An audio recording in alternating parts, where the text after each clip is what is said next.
Hi friends, ಈಗ ನಾನು ಮಾಡ್ತಾ ಇರೋದು ದಿಢೀರಾಗಿ ಮಾಡುವಂಥದ್ದು. ನೋಡಿ, ನಾನು 1 ಟೇಬಲ್ ಸ್ಪೂನ್ ಆಗುವಷ್ಟು ಎಣ್ಣೆ ಹಾಕ್ಕೊಂಡಿದ್ದೀನಿ. 1 ಕಪ್ಪು ಅನ್ನ ಇದ್ದರೆ ಸಾಕು. ಇದಕ್ಕೆ 1/4 ಟೀ ಸ್ಪೂನ್ ಆಗುವಷ್ಟು ಸಾಸಿವೆ ಹಾಕ್ಕೊಂಡಿದ್ದೀನಿ. ಸಾಸಿವೆ ಚಟಪಟ ಅಂದಾದಮೇಲೆ ಕರಿಬೇವು 10 ಎಲೆ ಹಾಕ್ಕೊಂಡಿದ್ದೀನಿ. ಗೋಡಂಬಿ 10 ಪೀಸ್ ಹಾಕ್ಕೊಂಡಿದ್ದೀನಿ. ಕಡಲೆಬೇಳೆ ಮತ್ತು ಉದ್ದಿನಬೇಳೆ 2 ಟೀ ಸ್ಪೂನ್ ಅಷ್ಟು ಹಾಕ್ಕೊಂಡು ಫ್ರೈ ಮಾಡ್ಕೊಳ್ತಾ ಇದ್ದೀನಿ. ಉದ್ದಿನಬೇಳೆ ಗಮ್ಮಂತ ವಾಸನೆ ಬರ್ತಾ ಇರುತ್ತಲ್ಲ, ಅಲ್ಲಿವರೆಗೂ ನಾವು ಇದನ್ನ ಫ್ರೈ ಮಾಡ್ಕೋಬೇಕಾಗುತ್ತೆ. ಹಸಿಮೆಣ್ಸಿನ್ಕಾಯಿ 2 ತಗೊಂಡು ಸಣ್ಣದಾಗಿ ಹಚ್ಚಿಟ್ಕೊಂಡೆ, ಅದನ್ನ ಹಾಕ್ಕೊಂಡಿದ್ದೀನಿ. 1/4 ಕಪ್ ಆಗೋಷ್ಟು ಈರುಳ್ಳಿ ಹಾಕ್ಕೊಂಡಿದ್ದೀನಿ. ಈರುಳ್ಳಿನ ಚೆನ್ನಾಗಿ ನಾವು ಹಸಿ ವಾಸನೆ ಹೋಗೋವರೆಗೂ ನಾವು ಫ್ರೈ ಮಾಡ್ಕೋಬೇಕು. ಆದಷ್ಟು ನಾವು ಚೆನ್ನಾಗಿ ಮಿಕ್ಸ್ ಮಾಡಿಕೊಂಡು ಈರುಳ್ಳಿನ ಫ್ರೈ ಮಾಡ್ಕೋಬೇಕಾಗುತ್ತೆ. ಈಗ ನೋಡಿ, ನಾನು ಒಂದು ಅರ್ಧದಿಂದ 3/4 ಟೀ ಸ್ಪೂನ್ ಆಗುವಷ್ಟು ಉಪ್ಪನ್ನ ಹಾಕ್ಕೊಳ್ತೀನಿ. ಉಪ್ಪನ್ನ ಹಾಕ್ಕೊಂಡು ಚೆನ್ನಾಗಿ ಮಿಕ್ಸ್ ಮಾಡ್ಕೋಬೇಕಾಗುತ್ತೆ. ಇದು ಈರುಳ್ಳಿ ಈಗ ನಾವು ಹಾಕಿರೋದ್ರಿಂದ ಸ್ವಲ್ಪ ಅರ್ಧಂಬರ್ಧ ಬೆಂದಾದಮೇಲೆ ಈರುಳ್ಳಿಗೆ ಉಪ್ಪು ಹಾಕಿದ್ರೆ ತುಂಬ ಚೆನ್ನಾಗಿ ಹಿಡ್ಕೊಳ್ಳುತ್ತೆ ಉಪ್ಪು. ಈಗ ನಾನು 1 ಕಪ್ ಆಗುವಷ್ಟು ಈರುಳ್ಳಿ ಹೂವನ್ನ ಹಾಕ್ಕೊಂಡಿದ್ದೀನಿ. ಅದನ್ನು ಅಷ್ಟೇ ಚೆನ್ನಾಗಿ ಮಿಕ್ಸ್ ಮಾಡ್ಕೋಬೇಕು.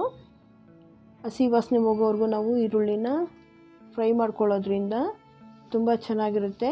ಈಗ ನಾನು ಒಂದು ಅರ್ಧ ಟೀ ಸ್ಪೂನ್ ಆಗುವಷ್ಟು ಖಾರದ ಪುಡಿನ ಹಾಕ್ಕೊಳ್ತಾ ಇದ್ದೀನಿ.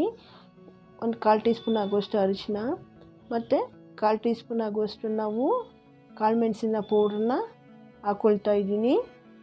ಎಲ್ಲ ಹಾಕ್ಕೊಂಡು ಚೆನ್ನಾಗಿ ನಾವು ಮಿಕ್ಸ್ ಮಾಡ್ಕೋಬೇಕು.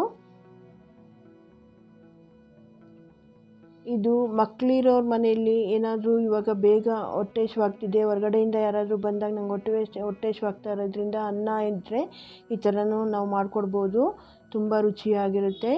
ಈಗ ನಾನು ಮಿಕ್ಸ್ ಮಾಡ್ಕೊಂಡಿದ್ದೀನಲ್ಲ, ಇದಕ್ಕೆ 1 ಕಪ್ ಆಗೋಷ್ಟು ನಾನು ಅನ್ನ ತೊಗೊಂಡಿದ್ದೀನಿ. ಅದನ್ನ ಹಾಕ್ಕೊಂಡು ಚೆನ್ನಾಗಿ ಮಿಕ್ಸ್ ಮಾಡ್ಕೊಳ್ತಾ ಇದ್ದೀನಿ. ಅನ್ನದಲ್ಲಿ ಉಪ್ಪಿರೋದ್ರಿಂದ, ಈಗ ನಾನು ಈರುಳ್ಳಿಗೆ ಸ್ವಲ್ಪ ಉಪ್ಪು ಹಾಕಿರೋದ್ರಿಂದ ನೋಡಿಕೊಂಡು ನಾವು ಉಪ್ಪನ್ನ ಹಾಕ್ಕೋಬೇಕಾಗುತ್ತೆ. ಇದು ಚೆನ್ನಾಗಿ ಮಿಕ್ಸ್ ಆದಮೇಲೆ ಅದು ಒಲೆ ಮೇಲೇ ಇಟ್ಕೊಂಡು ಮಿಕ್ಸ್ ಮಾಡ್ಕೊಳ್ಳೋದ್ರಿಂದ ಅನ್ನನೂ ಬಿಸಿಯಾಗುತ್ತೆ ಮತ್ತು ಅದರಲ್ಲಿರೋ ಉಪ್ಪು ಖಾರ ಎಲ್ಲ ಅನ್ನಕ್ಕೆ ಹಿಡಿದು ತುಂಬ ಟೇಸ್ಟ್ ಕೊಡ್ತಾ ಇರುತ್ತೆ.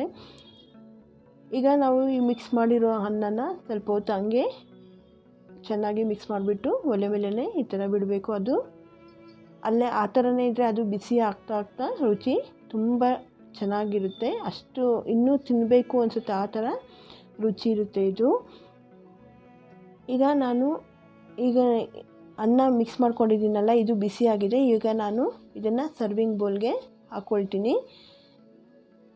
ಕಲ್ಲರು ಅಷ್ಟೇ ತುಂಬ ಚೆನ್ನಾಗಿದೆ. ಸರ್ವಿಂಗ್ ಬೌಲ್ಗೆ ಹಾಕ್ಕೊಂಡು ನಾವು ಬಿಸಿ ಇರಬೇಕಾದ್ರೇ ತಿಂದರೆ ತುಂಬ ರುಚಿ ಕೊಡುತ್ತೆ. ಇದಕ್ಕೆ ನಾವು ಏನು ಬೇಕಾದರೂ ಚಟ್ನಿ ಆದರೂ ಹಾಕ್ಕೋಬೋದು, ಇಲ್ಲ ಹಾಗೇನೂ ತಿಂದ್ರೂ ತುಂಬ ಚೆನ್ನಾಗಿರುತ್ತೆ.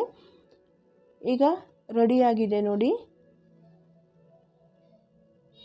ಇದನ್ನು ಮಕ್ಕಳಿಗೆ ಕೊಟ್ಟರೆ ಇನ್ನೂ ತಿನ್ನಬೇಕು ಅನಿಸುತ್ತೆ, ಆ ಥರ ಟೇಸ್ಟ್ ಬರುತ್ತೆ. ಫ್ರೆಂಡ್ಸ್, ಈ ವಿಡಿಯೋ ಇಷ್ಟ ಆದಲ್ಲಿ ಲೈಕ್ ಮಾಡಿ, ಶೇರ್ ಮಾಡಿ, ಕಮೆಂಟ್ ಮಾಡಿ. ಹೊಸಬರಾದರೆ ಒಂದು ಸಬ್ಸ್ಕ್ರೈಬ್ನ ಮಾಡೋದನ್ನ ಮರಿಬೇಡಿ ಫ್ರೆಂಡ್ಸ್. Thank you.